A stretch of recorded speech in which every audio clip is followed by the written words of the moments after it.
The Clever Fox and the Missing Bread. Once upon a time, in a quiet village nestled between green hills and winding rivers, there lived a clever little fox named Pharaoh. Pharaoh was not just any fox. He was the sharpest mind in the land. The villagers didn't mind him too much, as long as he stayed out of trouble. But Pharaoh had a nose for food and a heart for fun. One chilly morning, the baker of the village, old Mrs. Nandi, woke up to find her freshly baked loaves of bread missing from her windowsill. "Thief!" she cried, shaking her flour-covered fist. "Someone has stolen my bread!" The whole village buzzed with curiosity. Who could have done it? "I'll find your bread," said Pharaoh, strutting into the town square with a twinkle in his eye. "But I'll need a reward if I do." Mrs. Nandi frowned but agreed.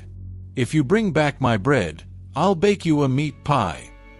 Now, Pharaoh had no intention of returning the bread, because he was the one who took it. But he was clever, and he had a plan. First, he visited the goat. "Oh, wise goat," said Pharaoh sweetly, "I heard the baker's bread was stolen. You wouldn't know anything about that, would you?" "Of course not," bleated the goat. "I only eat grass." Said Pharaoh. "Strange, because there are breadcrumbs near your pen." The goat panicked. "I didn't do it, but if you say I did, the villagers will believe you. What do you want?"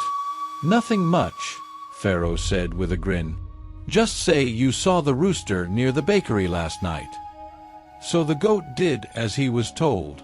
Next, Pharaoh went to the rooster. "Bad news," he said, shaking his head. "The goat says you were near the bakery when the bread went missing." "What? That's a lie."